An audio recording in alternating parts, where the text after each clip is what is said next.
darksydephil. Is that how you say it? Darksydephil? There's a darksydephil or darksydephil. Hi, my name is... What? My name is... Who? My name is... Darksydephil. Hi, my name is... What? My name is... Who? My name is... Darksydephil.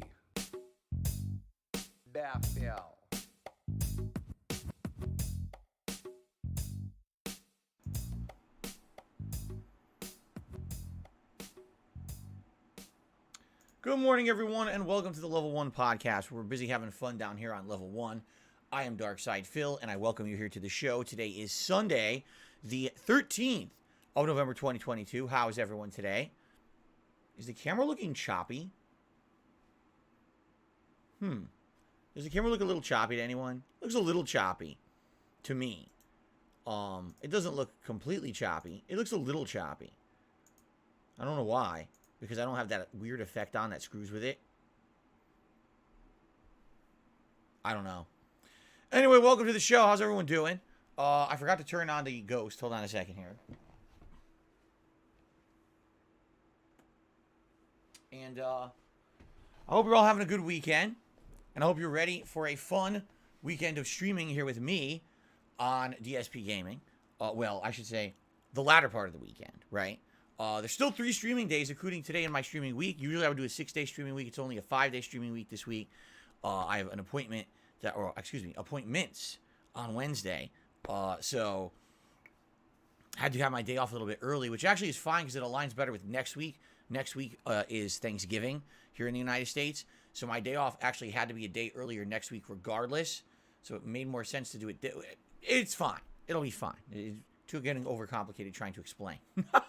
It's very simple, okay? So anyway, I hope you're all doing well, and welcome to the show. Today, essentially, what we're going to do is get a little bit of catch-up, a little bit of odds and ends discussion about various things going on here on the channel with my schedule and upcoming games. I'm going to talk a little bit about Twitter, and now that I know that I can do it, how I'm going to utilize this channel a little bit more in the future moving forward, as opposed to it only being a place for YouTube videos. It can now actually be a place for me to actually have social interaction with the internet. With all the crap going on over on Twitter, it's always good to have that backup plan. And now I'm finding out that basically YouTube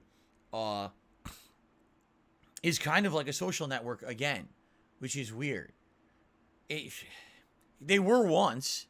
It literally was. YouTube, when I joined this site many years ago, it was set up like a social network. Your main channel page kind of looked like a MySpace page. If that makes sense. I don't know how many of you ever used MySpace before.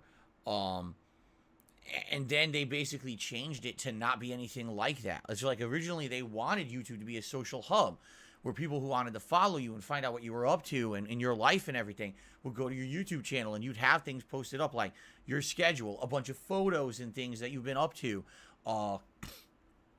an ongoing chat log with people who are following you and stuff like that. You know what I'm saying? And then YouTube one day said, oh, we want to be a textbook where the entire page looks like a white sheet that you're reading in like a college fucking giant book, you know, and we want to stifle all originality and have it no social networking whatsoever on our site. We just want it to be a place you dump videos and streams. It's just one of the many things that YouTube has done over the years, changing what the site was supposed to be.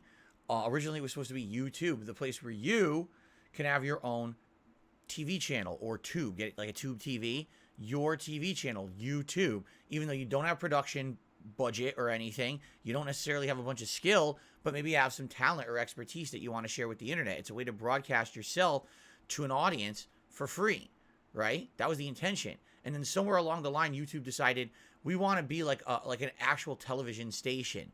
And we actually want to have a YouTube television station service. And we want to base YouTube channels based off of the same metrics and criteria that a TV station would judge. It makes absolutely no sense. Whoever was in charge was a fucking idiot who made those decisions. And it basically changed the site irrevocably for the worse. YouTube used to be much better, okay? But anyway, what happened was those years when I was a full-time streamer on Twitch, YouTube made a lot of different improvements and things that I wasn't aware of. And one of the things they did was this community tab basically brought back the whole social media aspect to YouTube. As long as you're subscribed to someone's YouTube channel, you can now be in the know about everything that person's up to. Like, I can use my community tab here on DSP Gaming as a place where I post up pictures and polls. I talk with you guys, have an open dialogue about various topics. I can update you about things that are going on. Like, let's say one day I'm going to be late to stream. I can post up here, you know, hey, just so you guys know, I'll be a little bit late for the stream, but I'm running, you know, this is what's happening, and I'll be there shortly or whatever. Like, basically, that's pretty cool that you can do that. Because it used to just be like, well, the only way to really directly communicate with the viewers was to post a video. Well, I can't just post a video at all times. You know what I'm saying? It's nice to just be able to do a quick post and then go do what I'm doing and then be able to come to stream as soon as I can. That's what I would do, but I would do it on Twitter. Now that Twitter's falling apart, you need an alternative, right? So, I did announce this last night in a YouTube short. I'll officially talk about it here on the podcast today. I am going to start using the community tab here on DSP Gaming as a way to have a direct line of contact with all of you. I'm not saying that I'm abandoning Twitter. I'm not. But with all the negative stuff that we see going on Twitter right now, and the fact that there's a lot of people who are of the impression they should leave Twitter and stop using it, I'm not one of them. I want to keep using Twitter. I definitely see value in it. But I see the writing on the wall as well. Let's put it that way. Like, I see, now that this business has been bought out, and I see changes in effect that don't make sense or I don't like, and I'm like, well, now might be the time to start preparing for the worst. Even if the worst doesn't happen, it's always good to be prepared, right?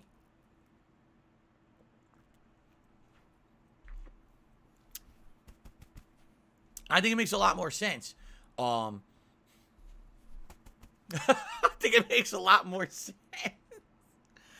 I think it makes a lot more sense to have where I'm followed the most be the main place where I communicate with my audience, right?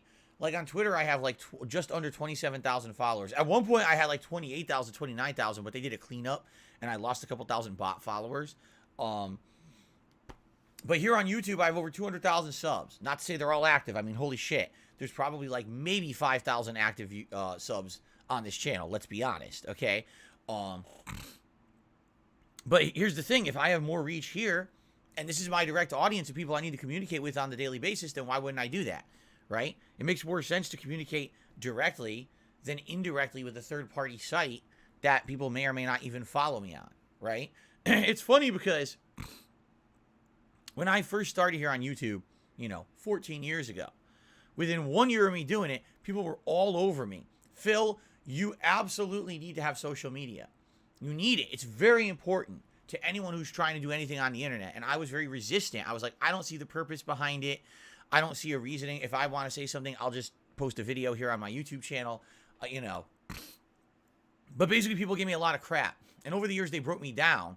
So in 2010, I opened a Twitter account, @TheyCallMeDSP, but I also opened up a Facebook page that was meant to be like the official Facebook page for the channel. It was very odd because I hadn't done a Facebook page, and then I opened a Facebook page, but then other people were already running a DSP fan page, and I asked them, I said, I understand you're running a fan page. Would it be cool if we could like merge? Like, could you send your viewers over to my page so that now they'll convert over? And you all know what they said? No. No, we want to keep running our page. I was like, but you understand it's counterproductive. I have an official page now because you guys asked me to make it. So it would be great to have the people with the thousands of people who are already on your page to come to mine for direct line of contact with me. That's the whole point, right? I mean, your fans, doesn't that make sense? To which they said, no, we want to keep running our page. And I was like, oh. So basically, I operated a Facebook page for several years. And then I got rid of it. I got rid of it for two reasons. Number one, it literally had no purpose whatsoever. Like, it did nothing. All I did is I mirrored what was on my Twitter, on my Facebook page. It didn't add anything. All I saw on there was constant, like, stupidity and drama and dunce level stuff. I was like, what is the purpose of this site? I just don't get it. And then in addition, what ended up happening over the years, Facebook degraded into a sewer of toxicity and scams and all kinds of messed up things. People on there kept getting hit with all kinds of terrible, advertisements and trick. Oh, click here, trick you into fucking spending money and shit. And it got so bad at one point that I announced to everyone I'm just not using Facebook anymore. So I stopped using it, and then what ended up happening was, even though I wasn't using it, my fucking Facebook account kept getting frozen. I was like, I'm not using it. I'm never using it. It just sits there dormant. And people, I guess, somehow were finding a way to either try to log into it or they were logging into it, and it would freeze the account. So eventually I said, fuck all this. I closed it all. I just closed all my Facebook shit. I said, fuck that. And who needs that pain, right? It literally doesn't serve any purpose. A Facebook page, it's dunce level stuff. It's for people who don't even want to spend a minute figuring out how the internet works, Anyway, so all that being said, I kept my Twitter account over the years. And the funny part is that the Twitter account ended up getting verified and stuff. I never expected that, but it got verified, because I was being impersonated so many times by so many idiots that Twitter felt that it made sense to have a verified account so people would know the real me because I was a public figure. So honestly, that's kind of why I kept it.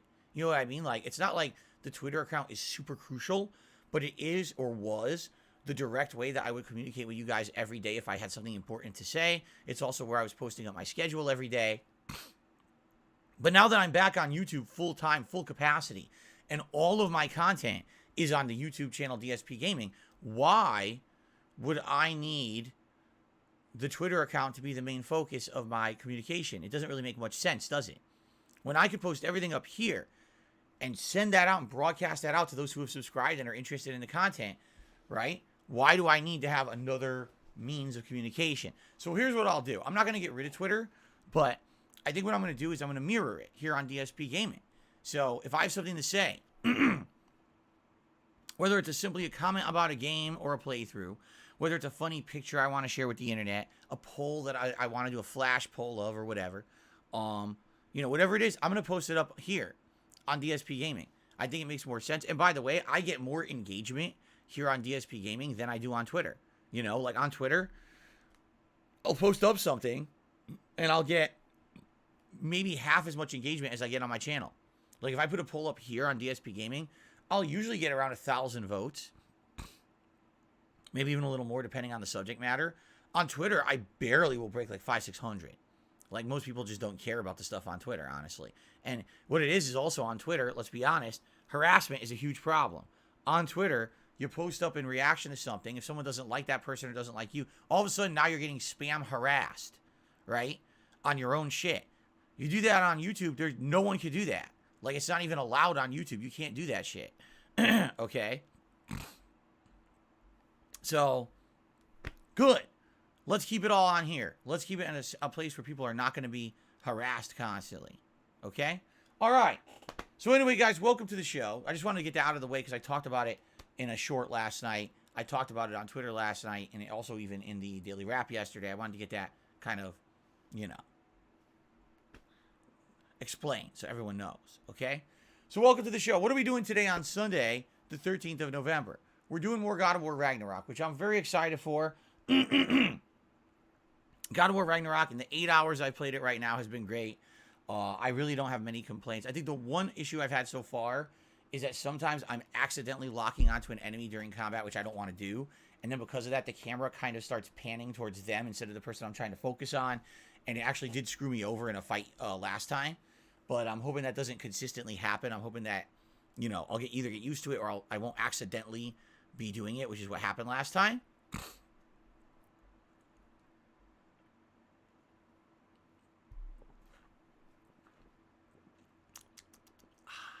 Refreshing. So, outside of that, everything's outstanding about the game. Now, here we are. The game came out on Wednesday of this week, right? This past week. It's now Sunday, so that's Thursday, Friday, Saturday, Sunday. 4 days in. First of all, how many of you out there are playing God of War Ragnarok? Raise your right hand right now. So I am playing God of War Ragnarok, okay? All right. Now, how many of you are having a great time with the game? Again, raise your hand. I really like the game, right? I'm along there with you. I'm really loving the game. Okay? Now, the $1 million question. How many of you out there are way ahead of me in the game? Well, I'll put my hand down, but probably the vast majority of you are going to put your hand up now. Because I told you guys this was going to happen. I played it on Wednesday. I played it on Friday. I'm 8 hours in. The vast majority of you who are playing this game have played way more than 8 hours in half of a week, which I knew it was going to happen. Okay? So, to those of you who are here to chill with me in God of War Ragnarok today, welcome. Thanks for chilling here with me, because you're not going to get spoiled, which I knew was going to happen for the vast majority of you. Most of you who love this game are going to be playing it a lot and are going to be way ahead of me, and you're not going to spoil yourselves, right? I think a lot of people were worried those first day or two. Oh my God, I'm going to be so spoiled. I knew it would happen because, again, I'm alternating. I'm a variety creator. I'm not just playing the same game all day, every day, like a lot of people are. It was funny. I saw someone post up this morning on Twitter. So, I've been playing God of War Ragnarok hardcore for 3 straight days. I barely took any breaks, and I've been playing it nonstop because I wanted to get through it, and I've just beat it, and man, it's like my game of the year, and blah, blah, blah. I'm like, man, is that the wrong mentality for a game like this? You know what I mean? Like, God of War Ragnarok, by all reports, I don't know, I'm only 8 hours in, has an incredible amount of content. It's got so much meaningful side content, right? It's got missions that are on the level, if not above the missions of Witcher 3. They have their own important plots, unique boss fights, crazy good rewards for doing them. Can you imagine taking God of War Ragnarok and just because you're in some really weird competition with yourself or with the internet that you've decided to completely rush through the game and try to beat the game as soon as humanly possible, despite the fact that means that you're definitely going to hinder your overall experience with the game. You know what I mean? Like, imagine playing Elden Ring, and you're playing Elden Ring, and you only did the main requirements to beat the game. You never did any of the side dungeons. You never found any of the unique fights or bosses or the lore of the game. You did the bare minimum rushing through it, and you beat Elden Ring in like 4 days. And then you said, that's it. I beat the game. I just don't understand that mentality. But, you know, the thing is that kind of hypocritical? Well, yes and no. I would say, is it hypocritical for old Phil? Yes, because old Phil a decade ago, that was what old Phil did. Old darksydephil on the internet was the guy who literally rushed through every single game to try to get a playthrough of it up on the internet as soon as possible so that he could get day 1 views and be the guy who had that complete playthrough up within 2-3 days. And, you know what I'm saying? Like, that was my shtick. That was who I was known as. Oh my God, DSP will have that playthrough up this week, and we'll be able to watch the whole thing in its entirety, right? Then, over the years, as I became more of a streamer than anything else, people kind of explained to me why that was a really bad mindset, right? Like, listen, you've been playing games. In some cases, these games could be considered masterpieces, works of art. But the way you play them, because you're so rushing through them, you miss so much content. You miss so much of the very interesting plot lines, the meaningful side content. You didn't get half the, you know, the collectibles or the armor or the lore, anything, in the game. You know what I mean? And you people understand these games at a better level than you because they don't rush through them like you. Like, why are you even doing that? And so over the years of getting your feedback, I learned to not be like that. And I'm like, now, as a variety streamer, what I need to do is balance all my games that I'm playing, so I'm not just constantly playing the same kind of game over and over. But when I take a game like this, right? When I take a game where I know it's likely going to be a game that's going to be one of my candidates for Game of the Year. All right? It's the sequel to the game that was my Game of the Year 4 years ago. And I know there's going to be an incredible amount of detail, polish, fun content in the game. I am not trying to rush it in any way. Now, not to say that I don't want to play it. Full transparency, I'm craving God of War. Craving it. Yesterday I didn't play it. Yesterday we did Sonic Frontiers and we did Gotham Knights. That was all well and good. I had fun on those streams and we made good progress and everyone had a good time. But I was craving God of War the whole time. Like, this is the game that I want to play the most right now. I wish I could play it literally every stream. But that's not going to make sense. You know what I'm saying? It just won't. It wouldn't make sense if I just sat here playing God of War constantly without breaks, without alternating. It wouldn't make sense at all. There's going to be people who are upset, who want to see the other playthroughs, people who like the variety of my channel, and are like, why are you just playing the same game all day, every day? It wouldn't make sense, right?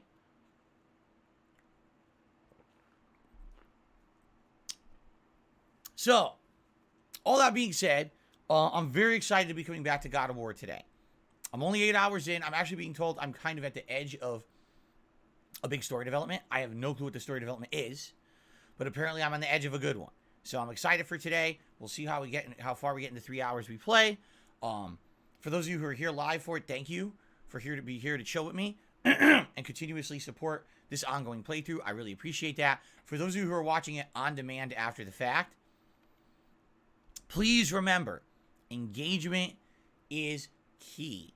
With a playthrough like this, leaving likes on the videos if you like them. I'm not asking for putting likes on videos you don't like, but if you enjoy the video and you leave a like, and if you leave a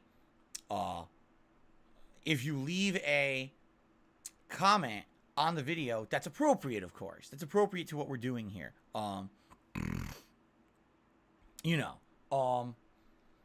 Basically, that would be awesome. It would help for engagement purposes. It would make people see that I'm playing the game, and hopefully it would toss my channel into the algorithm, so that people will see the playthrough and come find it. That's the problem right now, is I'm just lost in the algorithm. You know, the channel used to be actually very, very highly recommended. It's not recommended at all. All right, to anyone who doesn't just watch the channel. I'm not even in the discussion. Okay. All right, if you guys are going to argue about nonsense, I'm just going to start timing people out. This is ridiculous. I see idiots fucking arguing in the chat. I'm having enough.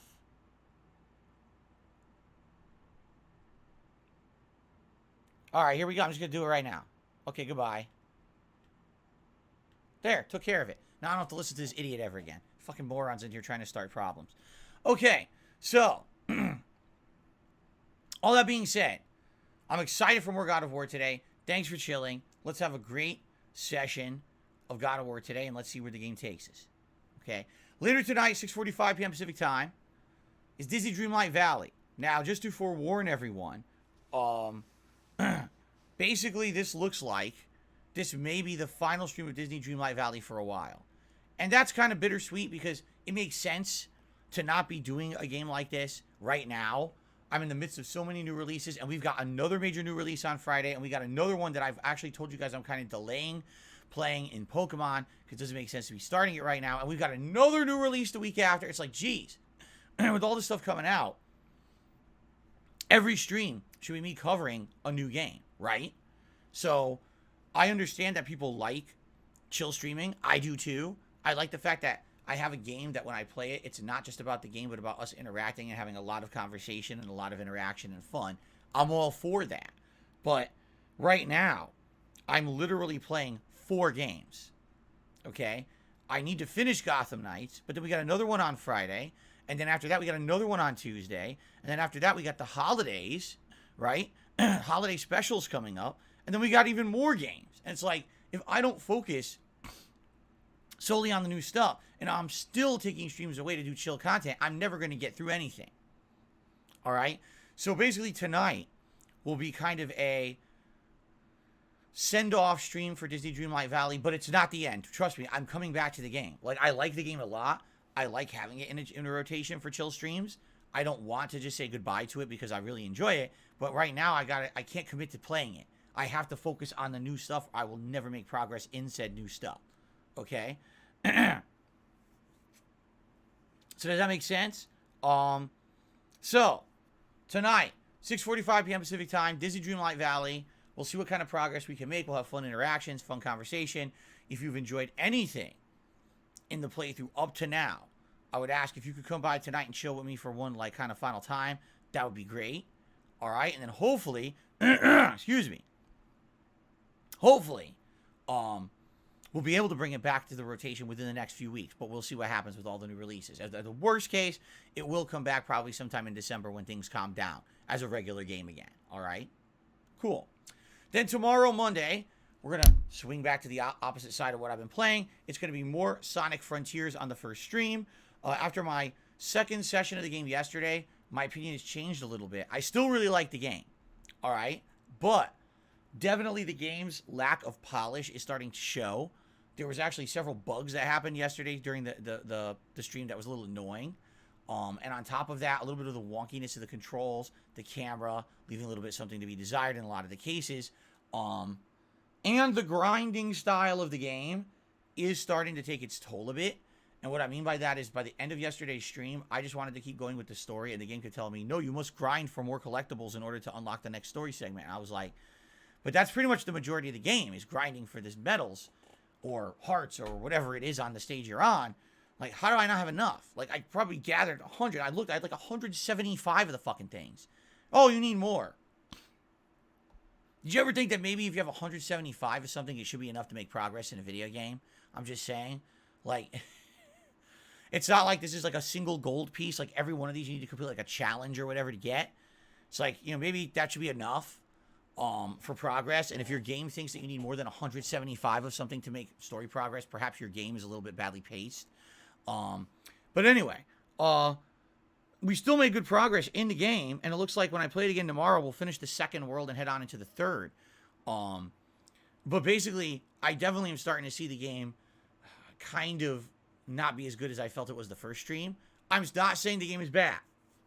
I'm just saying that it seems like the formula, and this is what I said that first stream. I said, I don't know how long the formula will hold up. The formula may hold up or it might not. It might not hold up at all, right? So we got to see what happens as I continue to play with this playthrough. Will it stay on the high level it's been at, or is it going to kind of get more tedious as we get further in? I guess we'll find out tomorrow, okay? Then tomorrow night will be Modern Warfare 2 multiplayer, and we have unlocked the Kastov 74U weapon, which is what I basically have spent 4 freaking hours in the game trying to unlock. We finally unlocked it, but I haven't used it yet. So tomorrow night on the late stream, the focus, all right, will be me trying to see if the gun's any good, unlocking the various different attachments for the gun, and going from there. All right, hopefully it'll be good, and we'll have a good time with this new weapon that I spent so much time unlocking. I hope. Okay? So we'll see. Then on Tuesday, which is my final consecutive streaming day this week, it'll be more God of War Ragnarok, and Tuesday night will be Gotham Knights.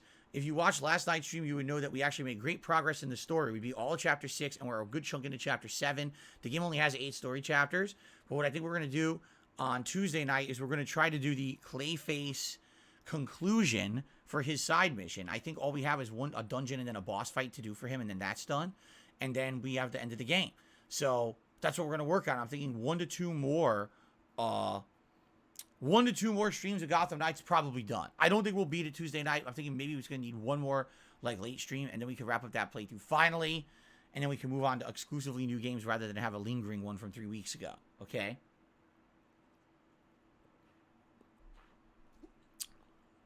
So, excuse me.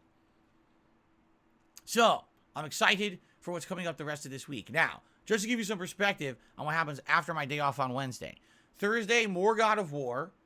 And I believe I scheduled a stream of Modern Warfare 2 for Thursday night. Friday, all day long, we're going to be playing the Dark Pictures Anthology, The Devil in Me. This is the latest installment of the Dark Pictures Anthology series of games. I've played one every year for the past 3 years, and you guys absolutely love these games. It's a shame that this one didn't come out in time for Halloween, because typically they do. The first one came out in the summer.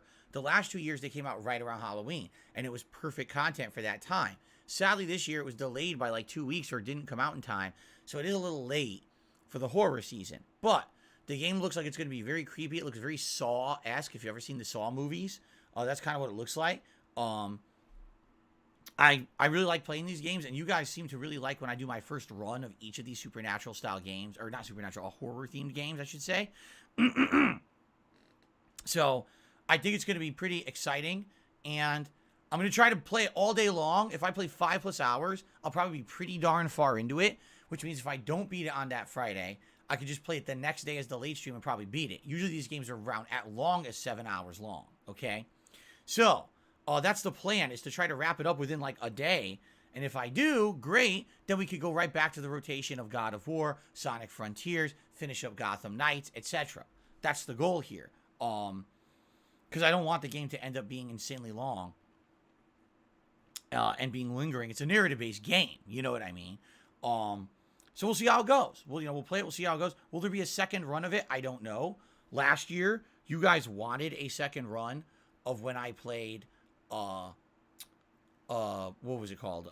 House of Ashes, because it seemed like there was a lot of alternate choices I could have made to change the outcome, and indeed it did. I got like a different ending and stuff at the end. It was actually very different at the end when more people were alive, remember? So, we'll see how it goes. Do I want to do 2 runs or 1 run? We'll find out. But then right after that, the Tuesday after is Evil West, which I guess is a combination of like demons and supernatural elements with the Wild West. People have had their eye on this game kind of all year, saying it looks really interesting and unique and good, and something that would maybe be right up my alley. So I have it, I'm interested in it.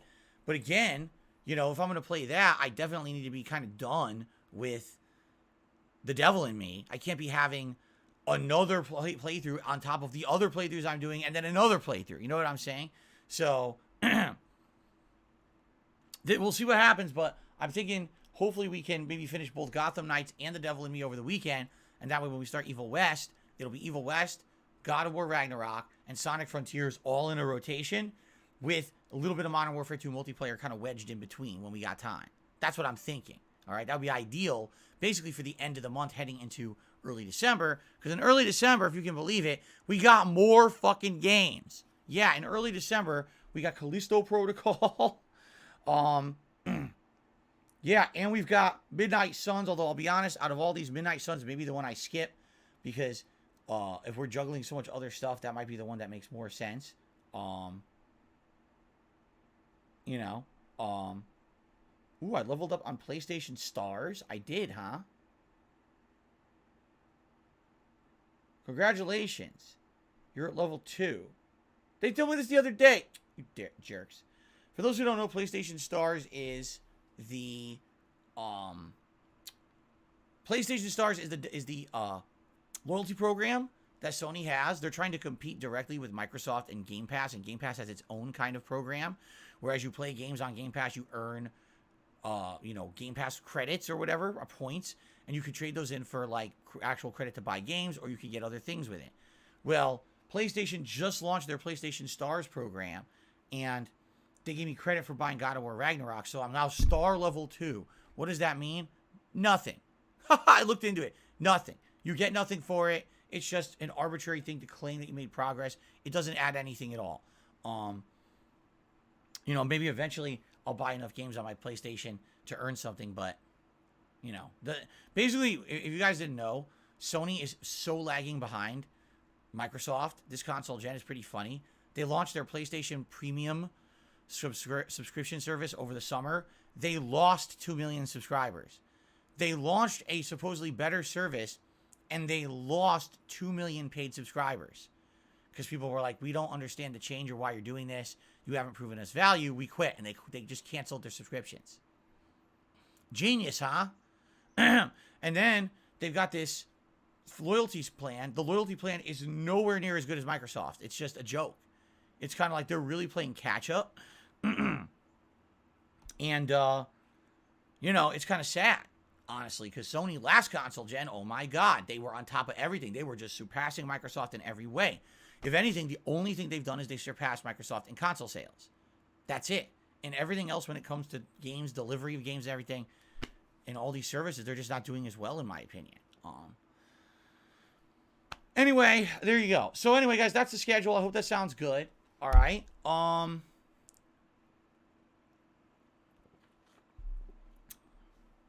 Outside of that, I'll just direct your attention once again to the channel members. Remember, we are trying to hit a goal within the next week to week and a half. Basically, we need to hit this by around Thanksgiving. If we're going to do a Christmas marathon event, we have to have this goal hit by around Thanksgiving. That's kind of the time frame that we have. Okay, so we got about a week and a half left because it was around that time last month when a giant member bomb was gifted to the channel. That's what propelled us from like 500 members all the way up to 1,000. Okay, and a lot of those, I mean, obviously most of those are going to be expiring within about a week to a week and a half's time. All right, so it would be great if you were interested in becoming a member, or maybe if you wanted to help out the channel and help your fellow viewer, possibly gifting a membership to your fellow viewer is a great way to not only support the channel, but also help out someone else who also likes the content, you know, being the gifting holiday spirit, right? I want to do the Christmas marathon with you guys. I do every year. It's one of my favorite things we do, a marathon of games, me dressing up in Christmas attire, me actually drinking for once on the stream, right? It's fun stuff, but we got to hit it. And at this point, we haven't really made progress. You know, in about 2-3 weeks, we just kind of had a decline. And it's a little, is it sad? No, but it's a little disappointing because you would have hoped that me playing all the hot new releases over the last few weeks might have brought people in. If you haven't noticed, it hasn't at all, which is very sad. It just basically means that DSP Gaming doesn't get any attention in the YouTube landscape, right? When it comes to the algorithm and stuff, no one's finding DSP Gaming as the channel to watch anymore for new releases. That sucks, all right? And in fact, someone had actually wrote me an email yesterday and basically said, you know, it's not that you're not successful, because you are. You have a channel that has a dedicated fan base. People support you, obviously. But it just sucks. You're not the old DSP that people went to watch all the new games anymore. Now you're a DSP that people who have an acquired taste for you will support, but you're not bringing in those kind of viewers anymore. And then what this person actually suggested is that rather than focusing on new release after new release after new release during this time of year, that I only pick and choose very few. Like maybe I would, in 1 month, I would only play 2 new games. So I guess this month, if you were to look at all the games coming out in November, right? I definitely would have played God of War Ragnarok, but I would have had to look at all the other games, right? So I would have to pick and choose. Let's just take a look. So in the month of November, so far, we've had Sonic Frontiers, God of War Ragnarok, Atari 50th Anniversary Collection that have already come out. Okay? Then we got Goat Simulator 3, The Devil in Me, Pokemon Scarlet Violet, and Evil West.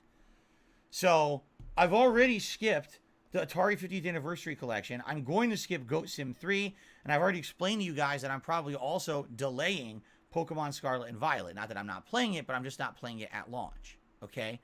So what this person is suggesting, and I'm not mentioning their name, you know, because personally, obviously I don't want someone to be fucking exposed on the internet and get harassed or anything. But they sent me a really lengthy email basically saying, I like your channel, I like your content, I've been around for a long time, here's my suggestions, okay? So what they're saying is I would only pick like 2 games this month. Like I would have played God of War Ragnarok and one other. Out of all the other games this month, only pick one other game. And those I would play, and then after that, I would basically just do older games and downtime content, or content that's more catered towards my own audience rather than, a hot new release. So some of the examples they suggested, although admittedly, I don't know if these are definitely ones that would work. A playthrough of Dark Souls 2 Scholar of the First Sin, citing that I hadn't played Dark Souls 2 in many years, and people really come to my channel for From Software content, and seeing me suffer in it, and to see me do another run in that game might have been popular. Turok Evolution, I don't know who would want me to play that, but they apparently want to see me play that. Ratchet Deadlocked, I don't know who would want to see me play that, but again, this is, and this is the weirdest suggestion of all. Street Fighter 5, saying, yes, you're going to lose a ton if you play Street Fighter 5, but if you started playing Street Fighter 5 now, okay, basically, you would get kind of hype building up on your channel, people getting used to you playing Street Fighter for when Street Fighter 6 comes out next year, and maybe make positive progress towards it, So, first of all, Turok, I don't think anyone's going to care about that. Ratchet and Clank, can I be honest? Ratchet and Clank has never had traction on DSP Gaming, ever. Any new Ratchet and Clank game I played, no one really cared that much. When I played the retro ones, no one really cared that much. I think Ratchet and Clank at one point had a pretty big fan base, and sadly has kind of fallen into, I don't want to say gaming obscurity, but basically they're not. It's kind of like the same situation with Halo. You know what I mean? These are franchises that at one point they were like huge, giant face of the franchise kind of deals. And then over time, even though they do still have their fan bases, sadly, they're not prominent like they used to be. Okay, I'm not saying that if I played a Ratchet and Clank game or two that people wouldn't like it. I'm just saying I don't think they would have the impact that this guy is saying. You know what I'm saying?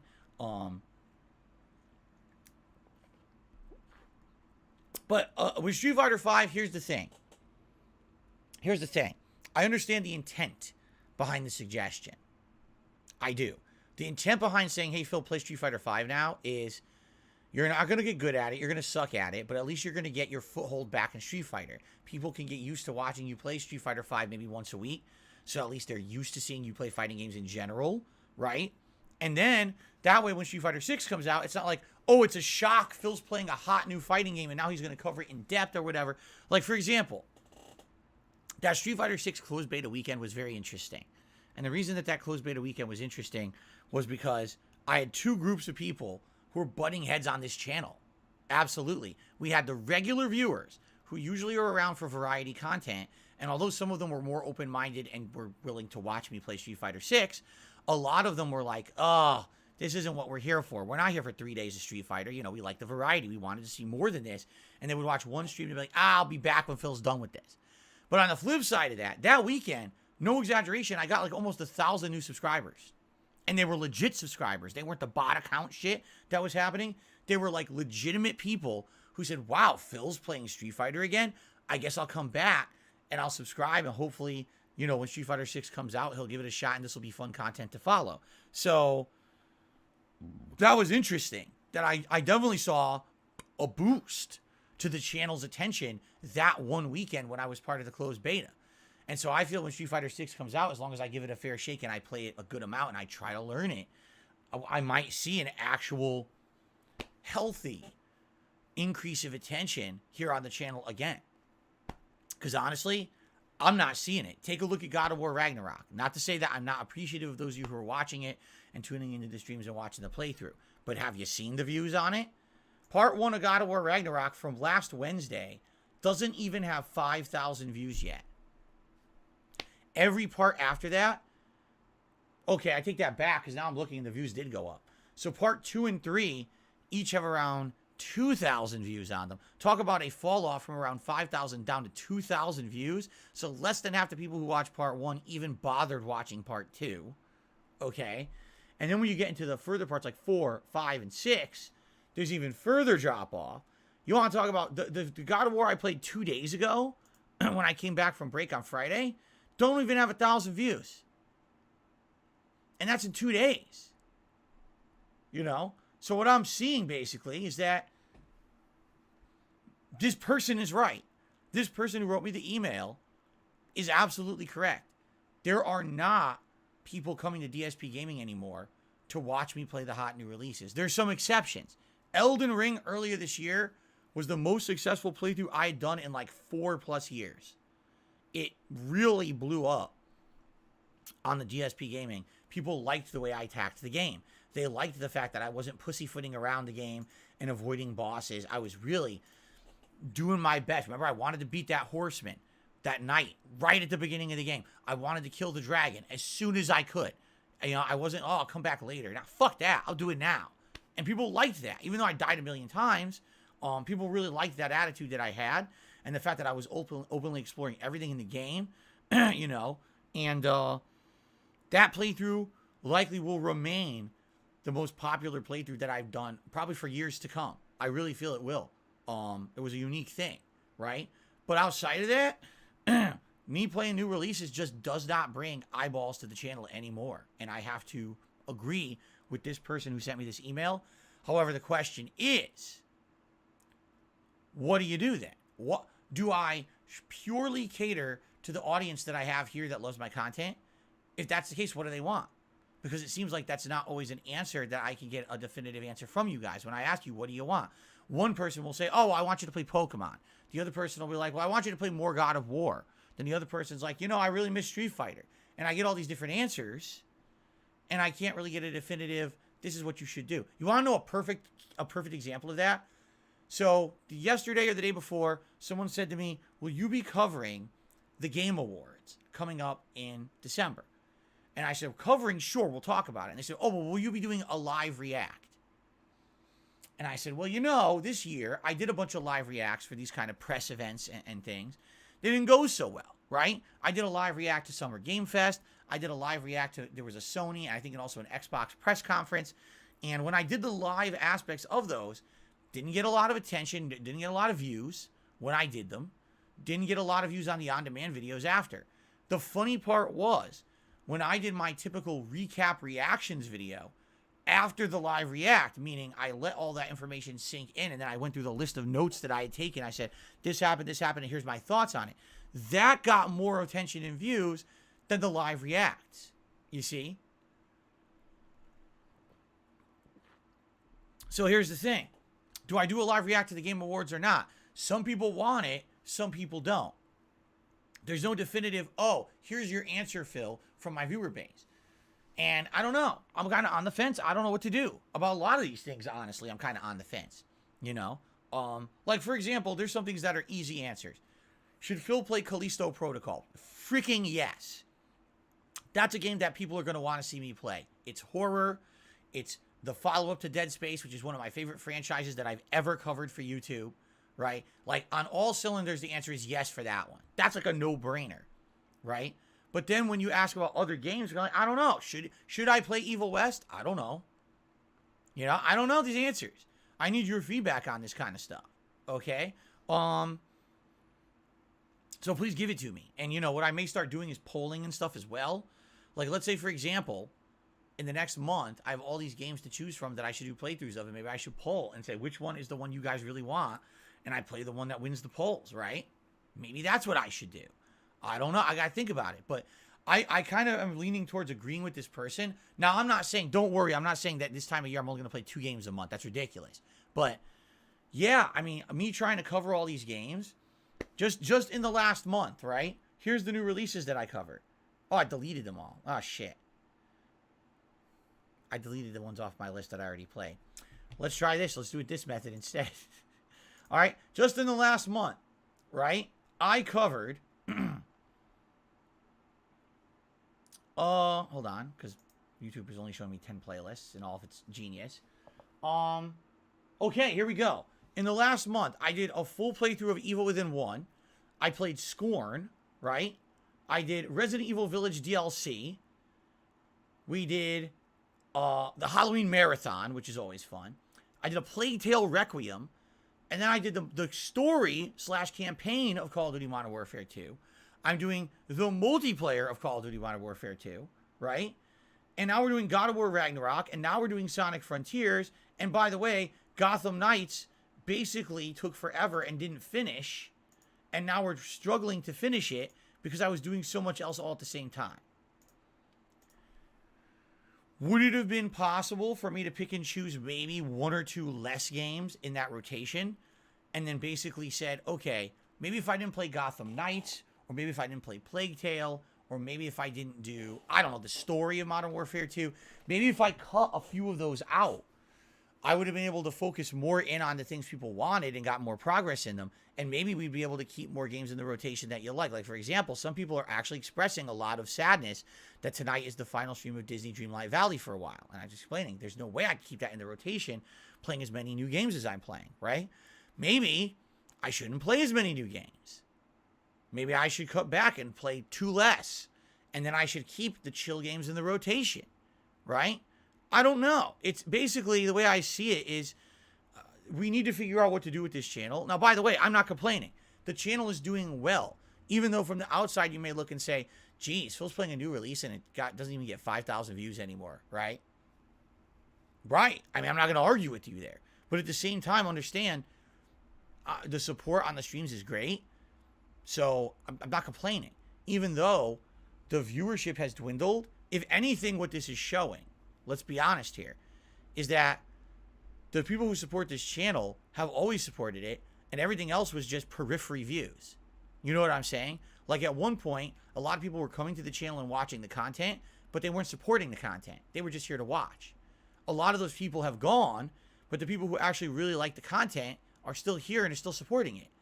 Because I haven't seen any kind of a dip in support at all. Because you're, oh my God, the sky is falling. It looks like your overall views are down on your hot new release playthroughs.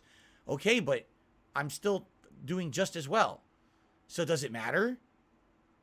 I guess not, right?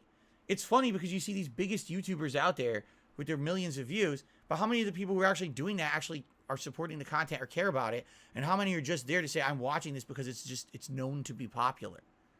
They might not even be watching because they like it. They just watch it because they know it's popular. Oh, I'm told this is popular, so I should watch it, right? I think what happens is you get a more dedicated, a more invested group of viewers here on DSP Gaming because they're used to the style that I put out. They like the content I put out, and they want to support it. You know what I'm saying? So if that's the case, right, I still think we should cover major releases. Like, are you kidding me? If I skip God of War Ragnarok, I'd be kicking myself in the ass. God of War is my favorite game of 2018. I want to play the sequel, right? But at the same time, maybe this person's onto something, that with the decline of the popularity of new releases on this channel, because this really is a channel for a dedicated viewer base rather than the mainstream on YouTube, and maybe I should cater to that and I should work with that. You know what I mean? But what is the best solution for the future? I think this is the discussion we need to start. I do feel that way. Like, we should start looking at things in a different way. All right? I'm never going to be I'm never going to be Maximilian. I'm never going to be an Angry Joe. Because people always constantly compare me to these people I'm not. I'm never going to be an ultra-popular YouTuber who's known for covering fighting games, but it branches out and does other stuff. I'm never going to be a high-end reviewer with skits and shit. People always want to tend to compare me to things that I'm not even on the same scale of. You know? Typical example. What was it last week? That I addressed that Moist Critical compared me or brought me up in a comparison to Boogie. Boogie. Do you know who Boogie is? He's a YouTuber with 4 million subscribers. He used to have 5 million. He used to put out videos that on the daily would get hundreds of thousands to millions of views. All right? This guy was exponentially more popular than me on YouTube. And then they bring me up in reference to someone like that as if it's the same comparison. It's not at all. It never was. When people always compared me to the Angry Joes and they compared me to, you know, other content creators, it was never a direct comparison. It was kind of an unfair comparison that was never in scale. You know what I mean? So, to me, all right, I think like what we need to do is start being more realistic about who I am, the content that I put out, who watches it, and how to proceed, you know? And I think the course here is not how to make DSP Gaming hit the YouTube algorithm right, and now we get a bunch of new viewers coming in to watch the content. I don't think that's the case. I think it's more of what we need to do is find a way to cater to those who are already here, who are dedicated, and then to convince slowly a few other intelligent people to come here and say this is why this content is what you would want, as opposed to all the other very commercialized, very homogenized, very similar content that you can find on YouTube. Let's be honest. The content on DSP Gaming is pretty different from what you would find on a typical I make a living doing gaming channel on YouTube, right? It's funny because I every night as I'm going to sleep, I typically open up my YouTube app now and I just start scrolling through what's popular on YouTube. And very few long-form gaming channels like mine are even surviving. What everyone has had to do is jump basically on top of these trends. Constantly, you have to pump out a video. Oh, what happened to this person? Or what happened to this YouTuber? Or what happened to this game? Why did this game fail? The top 10 worst, the top 10 most disappointing. You know what I'm saying? Everything's like some kind of a researched docu-vid about something negative or toxic. Like, that's what's popular on YouTube now. And it's weird. It's very weird. That's, because I'm looking at it, I'm like, some of this is the easiest shit you could do. I've seen people do, like the history of classic Street Fighter, right? A video that just does a montage of here's all the history of Street Fighter and how it progressed over time with commentary over it. Millions of views. I'm like, I could have done that easily. In fact, I have more knowledge than the person who made the video because I lived it. I grew up doing that. And I look at the content like, this is it now. This is what YouTube is. It's become this weird place where everything's almost the same. That's what's popular on YouTube. There's always a fad. And that's kind of the fad right now. Do I want to do that style of content? Not really. You know? Do I enjoy doing edited content? I do. I've done it before. I did it on KO Gaming for a whole year. And it was popular. And I had million view videos on there. But to me, as a gamer, I prefer to chill with you guys, have social interaction, and enjoy games on a daily basis. That's really where I enjoy doing the most. For me to say, guys, I'm going to do an edited style video that's like a documentary about the history of something that I know. And by the way, that means that now I have to cut down on half of my streams this week in order to do voiceovers, to get the footage together, to edit it, to, you know. I don't want to do that. I like being a streamer. You know what I'm saying? And that's where my audience is. I know that. I'm not saying that if I made a video like that it wouldn't have quality to it or maybe become popular. What I'm saying is it's not for my audience. My audience is very different than that mainstream YouTube audience, right? But what I'm looking at is, what do we do to make DSP gaming better for you, the core viewer, who's here every day, who's watching this, who wants better content? What would be better content? Does it mean to skip a bunch of new releases? Like right now, we're in the busiest time of the year, and I'm trying to juggle the new releases, and I'm having a tough time with it, right? I am. I'm absolutely having a tough time right now juggling all the new releases that are going on. Admittedly, it's not easy right now, okay? Should I actively be skipping new releases to do other styles of content, right? I guess that's the question right now. And I would absolutely love feedback on this. Okay, the more feedback I get, the better about this kind of stuff. Please let me know what you think. Please let me know, you know, what it is that you want from DSP Gaming. Because at this point, I think I do need to start listening to the viewer base and say, instead of, it's not the same formula every year where every hardcore gaming season I now try to play every game. Instead, it would be more of, you know, what's going to entertain the audience that's here to support the content. You know what I mean? I think that's more important than me just pumping out new release playthroughs constantly. I do feel that way. I feel like, you know, we're in a situation here where it makes more sense to open up to the audience and get your feedback than just ride the same formula I've done forever. So if you feel, right, if you feel that there's something different that I should be doing, please share. I'm open to suggestion. You know, let me know. Okay? Let me know. Because it's not going to be about this anymore. Support, like again, I'm playing God of War Ragnarok.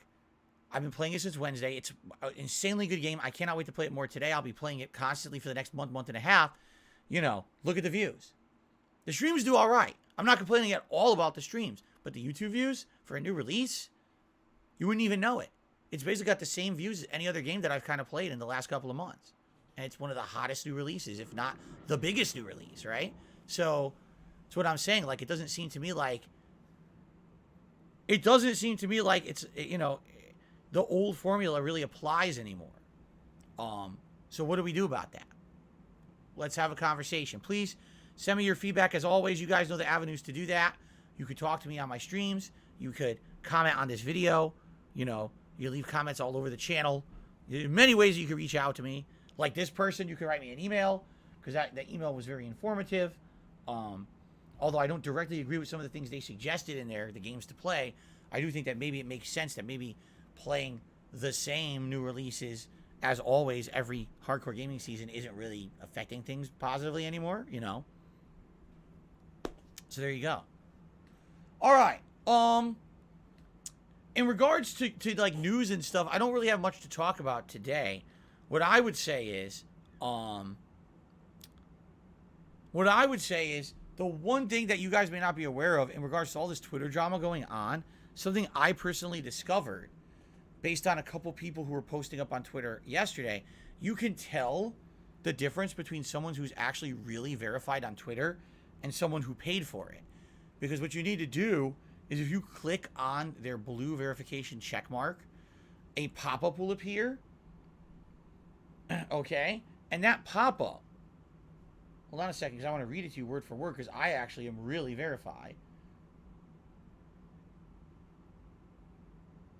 The pop-up will say verified account, and then there's two different descriptions that appear under it. The first says, this account is verified because it's notable in the government, news, entertainment, or another designated category. Meaning, you legitimately are verified. You got verified at some point. That's how you got your check mark. Okay? Now, the other thing is you click on it, it'll say, this account is showing, is verified because, if you can believe it, this account is verified because you're part of Twitter Blue. That's all it says. So apparently it's saying, you're verified because you basically paid for it, you schmuck. That's what it says. So if ever you're on Twitter and you see someone's got a blue check mark, you're like, I have no idea if this is someone who's legit or just some asshole who paid, $7 or whatever. All you gotta do is click on the blue check mark, you'll get your answer. Okay? Not to say that just because someone's verified on Twitter that they should have any more prominence or clout or be trusted as an authority on anything. I don't think that ever should have been the case. If anything, it just means it's the real person. No one's impersonating them. That's all it ever meant, right? When I got verified on Twitter, did that immediately make me some kind of a prominent guy on Twitter? Of course not. All it means is, hey, this is the real Phil. No one's fucking around and trying to impersonate him to get him in trouble. That's all it means. So I don't know why people ever took it as anything more than that anyway. Regardless, I think it's kind of stupid. So. Now it's funny. Guys, can I be honest with you? Because I will. I'm going to directly address something that people are saying in the chat. All right? Because I have to disagree. What have we been saying recently? All right? When I hit 40 years old this year in April, we started having a conversation, right? We did. And what was that conversation about? The conversation was that as I get older, all right, I'm going to have to change up who I am on the internet and the content that I put out, right? We had this discussion that eventually I'm not going to be able to play as many video games. I'm going to get older. My hand-eye coordination is going to start to go. I'm going to start to get carpal tunnel. I can already tell you I'm getting it in my right hand. I felt it this year. Definitively, there were times when my right hand had pain and stiffness and really was not feeling good. All right? Not every day, but some days. And the older I get, the worse this is going to get. Right? We know this. Okay? So what do we talk about? We talked about diversifying my content. And how do we talk about doing that? Well, by doing more things that are not gameplay related, right? And there was different ways we talked. We talked about maybe branching out my content to talk about other topics. We even said eventually as I get older, maybe we will talk about things like politics and stuff like that. Maybe we'll talk about current events. We talked about that, right? And then one of the things that I definitely started doing this year that was very different, right? Was the React content. That you guys liked me starting to react to things, whether it was someone else's documentary or video, whether it was, live events, whatever it was, you liked the React stuff. And we did a wide variety of React stuff this year. I reacted to horror-themed content on the Rob Gavigan channel, multiple documentaries about other content creators like Wings of Redemption or Keemstar, but then also documentaries about me, right? And giving you my take on things about me. Hell, the John Rambo Howard React video. Holy shit, right? That was pretty groundbreaking, what I did. So you know what I'm saying? But what's funny is everything we talked about earlier this year makes sense. But then there's people who they're still stuck in a mindset that it's 2010, and they're like, well, Phil, you should just stop doing the podcast, or you should really have a very short podcast and just get right into gameplay. It's like, you've completely missed the point. Really, you have. You've completely missed the point of everything we were saying this year, that this year I needed to make a concerted effort, all right, to not just focus on gameplay. There has to be a change on this channel that I'm not just doing gameplay, because that has to change over time. I'm going to get older. People are not going to care as much about the gameplay anymore. I'm not going to be able to do as much gameplay anymore. I'm going to want to branch out and do other topics and other things. So that's what I'm trying to do. When I do the podcast every day, if you haven't noticed, it's not just me talking to myself. We're talking about topics. We're going back and forth. I'm responding directly to things that you guys are saying, right? People are telling me the podcast has its own following now. It's not just, oh, it's Phil killing time on a pre-stream before he plays games. It's Phil's podcast is its own show that we follow. And a lot of people have even told me we just watch the podcast. We don't even come for the gameplay anymore. We don't care about that. That's a good thing. All right? So how are you then going to tell me shorten the podcast or do less podcasting? That was what we said we were going to do earlier to change things this year. And this, I'll be honest with you, is very frustrating to me because I listen to what people tell me directly and I hear everything in my head. I say, okay, you're going to get older. You're not going to be as good at games. The gameplay on YouTube isn't even as popular anymore. Diversify your content. Do different kinds of discussion content. Do React content. I do it all. Phil, you're doing it wrong. Your podcasts are too long and you need to play more games. It's like, what the fuck did that come from? What are you talking about? No, that's not good feedback. It's just not. Saying, well, we directly told you at one point to do all of this, so you did it. Oh, that's wrong. Go back to how you were doing it. That's not good input. It's just not. I need to have input that's going to be decisive and helpful and constructive. Not, oh, we asked for all these changes, so you did them, and now go back.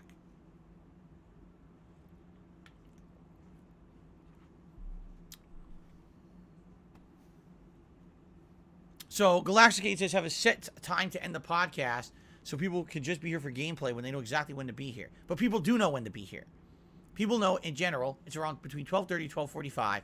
That's when the gameplay starts every day. And they know to expect 3 hours of gameplay on the first stream and 2 hours on the late stream. That's bullshit. There's no one who's that dumb that doesn't know when the game starts. Who the fuck? I do it the same every day. Yes, every once in a while the podcast runs a little longer, by maybe 15, 20 minutes if we're on a hot topic. Who is so dumb? I'm sorry, I just don't think my viewership's that dumb. Oh, I have absolutely no clue when Phil starts playing games, despite the fact it's literally the same time every day. I have no way to know. Someone guide me and hold my hand. No, I don't think that people are that dumb. I'm sorry, I just don't. That sounds dumb. That does not sound valid to me. You know? All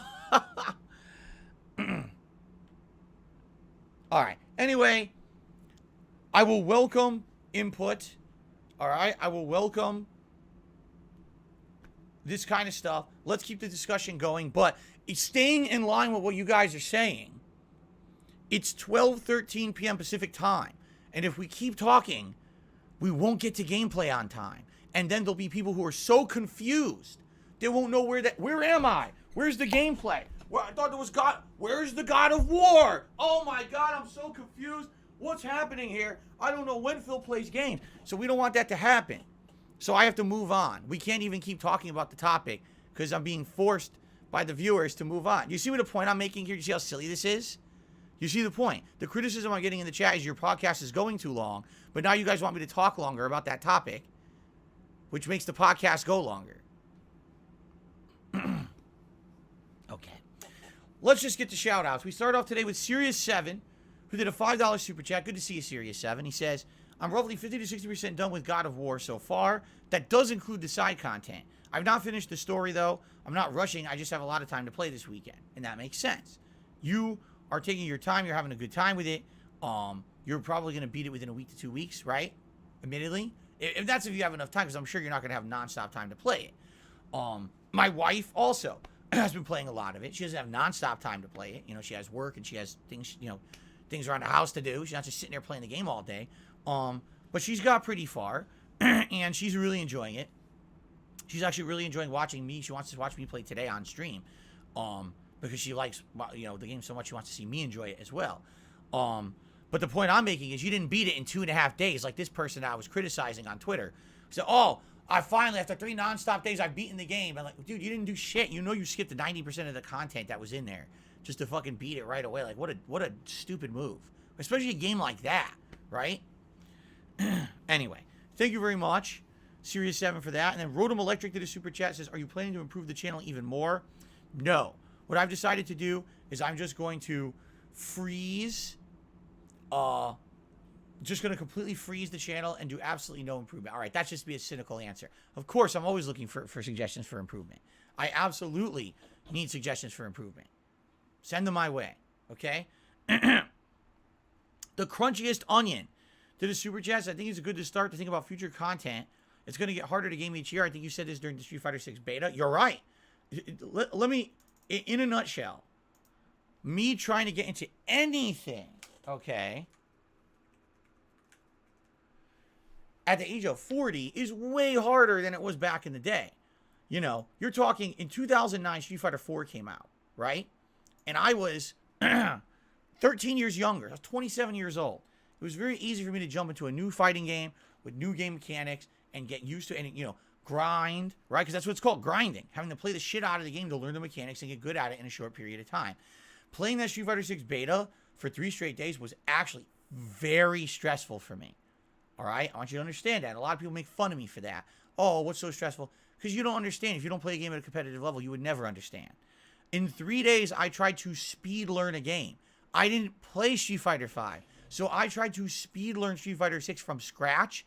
And by the end of the 3rd day on that final stream, it kind of clicked. And if you watch me do that run with Ryu, I actually got some pretty good wins and everything was starting to click and make sense. And then the beta ended. Okay? That's a lot harder for me today to do that kind of stuff. You're absolutely right, Crunchiest Onion. It's not like it used to be when I was younger and everything had reflexes and everything was adaptable. You know what I'm saying? It's going to be tough.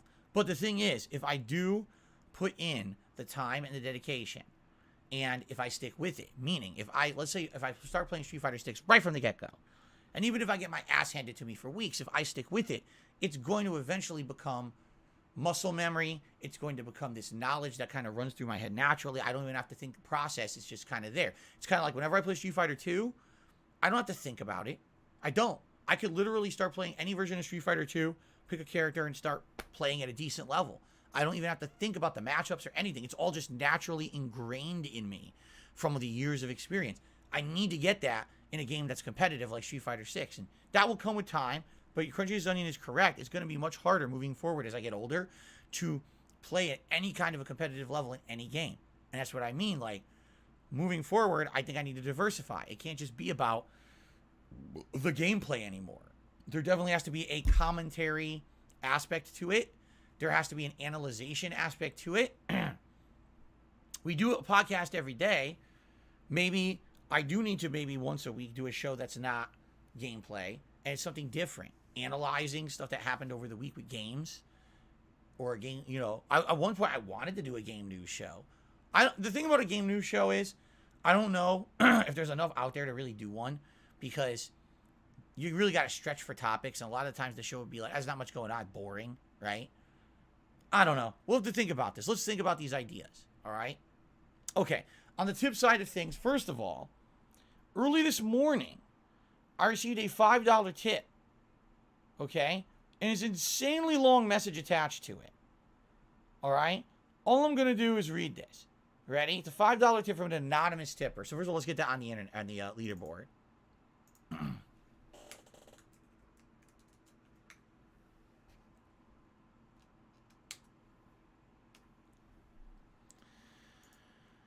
Okay, so FYI, let's read this now. It's a huge message. I'm going to read it. I'm going to do a quick response. Phil, I was just watching your old Quiplash video. That's the funniest shit ever, and I'm sure a lot of the fans and trolls alike would kill to see you play that on stream again. Maybe you can make it a membership goal in the future, because I notice most membership goals are hit just because one person ends up gifting a lot of subs. For something like this, a lot more people would buy subs on their own or possibly continue to sub because these people would actually be willing to spend money and not actually people who are just lucky enough to get the membership. And yes, obviously there would be a lot of trolls paying who would say stupid and offensive stuff, but I think as long as you condemn what they're saying, you wouldn't get taken down. Your video would maybe just be demonetized for what they're saying. Because YouTube isn't nearly as sensitive as Twitch. I'm referring to the Aspen Gold situation. Just a suggestion, you don't have to address this on today's stream, but I would appreciate it if you do, or at least say something to tell me that you and I, and then he typed so many characters that it actually cut off. It's pretty difficult to type too many characters that PayPal cuts you off, but they did. Okay. I will address this as briefly as possible.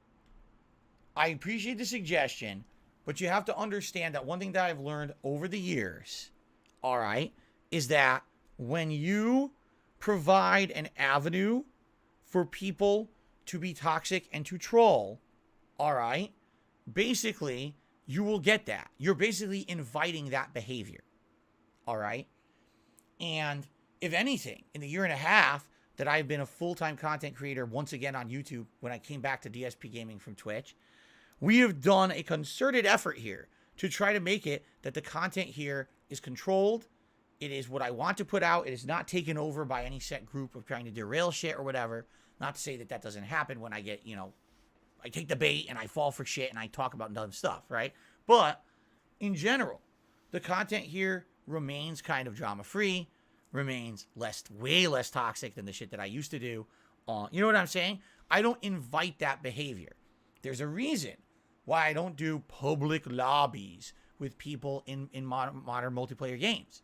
That invites the toxic behavior, right? The moment, if I tried to open up a lobby in Call of Duty, you'd have people coming in there on the mic being disgusting. You'd have people coming in with names that are racist and names that are sexual, disgusting shit, names that are personally insulting. They do it on purpose. Like you're enabling those people to have a voice and get attention, right? If you haven't noticed, not doing that shit, I've been fine. It's not like I need to feed that audience to retain support.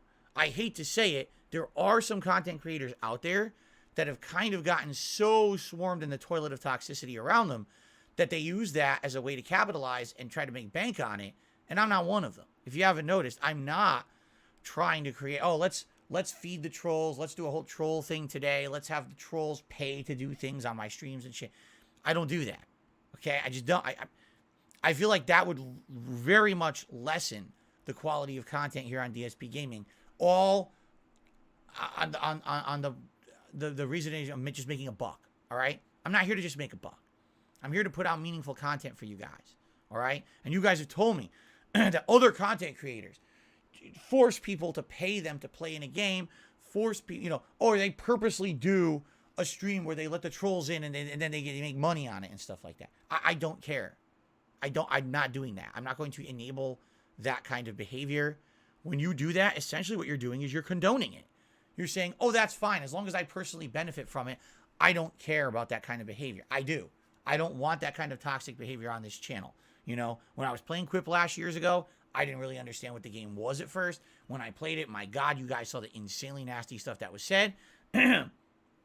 Once I've done it once or twice, why in the holy hell would I then say, let's do it again? Oh, because you'll have more people become paid members of your channel. And so I make a few more bucks and people are insanely disgusting and toxic. No, you don't enable bad behavior just to make some money. No, I'm not going to put out that shit. I'm just not. I appreciate your suggestion. You're looking out for my best interests. I get that. You're basically saying, hey, Phil, it would be great if maybe you could get some more members on your channel. People would definitely become members to see this kind of toxic content. I don't care. I don't want to have toxic content on DSP Gaming. That's not what I do. They want to do that content, they could go do it on their own restreams. They could do it in their own circle jerking channels out there. You know some of them, right? You guys have told me about some of the names of them. I couldn't believe someone came on my chat the other day and they said, someone's name is actually Duty. He makes a content, his name is Duty. His name is actually Duty on YouTube. Okay. At least you're properly descriptive of yourself. I really thought people were fucking with me. And then I looked it up. I was like, oh my God, the guy's actually Duty. Wow. I mean, that really shows the level of intelligence of these people, doesn't it? He named himself after fecal matter. Good for you. Anyway, no, I'm not doing the toxic content, okay? Let them do it on their own shit and keep it over there and keep it off of DSP Gaming. Let's continue. All right, so Snow Carl is here. He's tipped me $1. He says, everyone loved your Elden Ring videos because you weren't pussyfooting around and challenged yourself. You playing on easy is part of why no one watches God of War. No, because I'm not playing on easy. And if you ever say that shit again, which is blatant misrepresentation of the facts, I am going to treat you appropriately. All right? No, you don't get just to sit here because you tip me $1, make something up. I'm not playing on easy. I'm playing on the intended difficulty, the default difficulty the game developers put into the game. And if you have a problem with that, you can go watch someone else who cares about the size of their e-penis and wants to challenge themselves in their first run of the game. Personally, I know the game's so long. I want to be able to get through it in a reasonable amount of time. I don't want to be dying constantly and having this be a 4-month-long playthrough, because then everyone would just complain and say that it's too long and too lengthy and why did he do that? So I know what I'm doing. Cut the bullshit and stop making shit up, because you like to cater to fucking my detractors. I'm not stupid, Snow Carl. I know what you're doing. You do it every time pretty much now. You're always bringing this kind of toxic shit up, and I don't appreciate it. Okay. Then he took another $1. He says, suggestions on what games to play. I think you should refrain from playing games like Sonic or a princess game. Sonic or a princess game that might have 1 to 2 guys supporting it. It harms viewership. If the streams only have 150 people tuning in, no one talk. All right, I'm just going to ignore him from now on. The princess game. Okay. All right, Snow Carl. Thanks for nothing. Thanks for the $2 in nonsense, and I'm not even answering your dumb shit. It's the dumbest thing I've ever heard. Like, dude, fucking, you gotta... The sad fact is, Snow Carl has a very intelligent brain in his head. He just chooses not to use it. He just, you know, he'd rather pretend like it's funny to joke about the things I do on the streams, to bite into detractor memes and shit. He thinks I'm dumb. Like, how dumb do you think I really am? Do you not think that I know that you're watching their content, that you're probably in one of their streams right now talking with them, and you probably brainstorm about little things to ask me with your little dollar tips? Like, how dumb do you think I am? Really? And it's not like we haven't talked about this before. You're just, goddamn, dude. At this point, I'm just not going to pay attention to you anymore. I'm just going to say thanks for the dollar tip and never read your message ever again, because you're an idiot. Or at least you act like one on my streams to get attention. So I've had enough of your nonsense. Okay. Fan of Lowcraft. To the super chat, he says, bring back Hate Live? Well, Hate Live basically is now the Level 1 podcast. Let's be honest. I basically do a show like that every day, right? What I'm saying is, rather than just doing a generalized podcast every day, maybe what we should do is once a week, do a show that's different. That's like a gaming commentary show, right? Where maybe I could hit upon all the hot topics in gaming, talk about all the gaming news that happened that week, talk about my thoughts about the hot new releases that happened that week. You know what I'm saying? Like, I don't think the Level 1 podcast is a daily show, just to cover the things going on every day. But if I did like a weekly commentary show, and what that is not, it would not cover my gaming schedule. It would not cover anything about the ins and outs of this channel. Instead, it would be a one time a week show that kind of summarizes all the things that the week in gaming. You could cover all the hot topics that happened in gaming. I could talk about the games I'm playing and my thoughts about each game I'm playing, right? Something like that. So instead of just being general news and commentary and interaction with you guys, it's like a gaming commentary show. Something like that, right? And I'd have to think of a better name than the Week in Gaming, because that's so general. I need to think something unique, right? I don't know. It's a thought. It's a thought to have, right? Okay.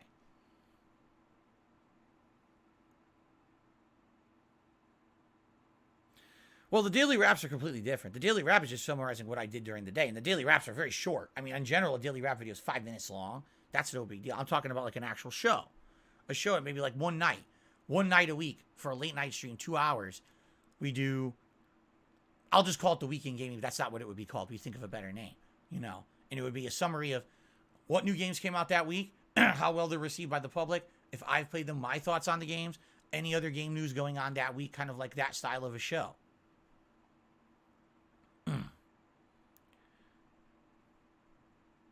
Yeah, we'd have to think about it.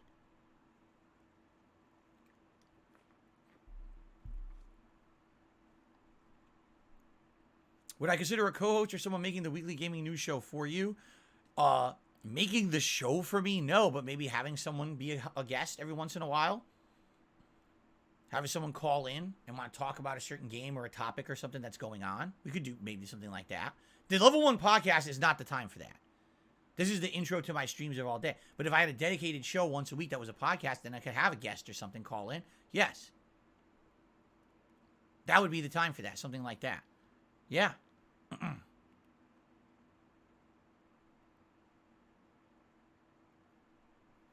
Call-ins is Troll City. I'm not going to let general call-ins. I mean, people I know.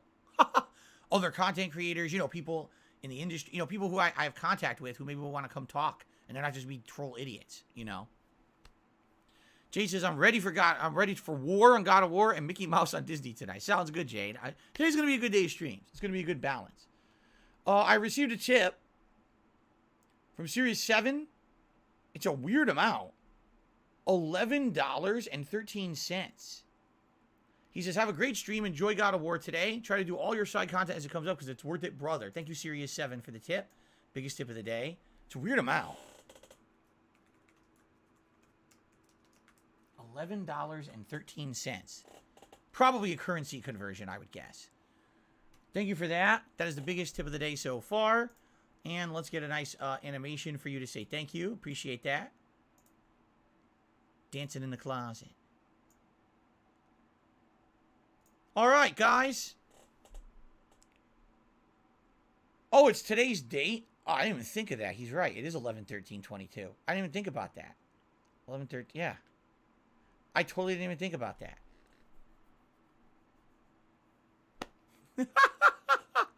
Right over my head. Woo! You mean still not in June? I'm still waiting for Summer Games Fest. All right, guys. Great podcast today. Thanks for listening to me, Gab. Appreciate that. And I think it's time to get this show on the road with God of War. I'm dying for content here. I want God of War. We got to jump right. In fact, I'm not going to even think like, no, break it up. We're going right into it today. I don't care. We're going right into it. Right away. Right after this.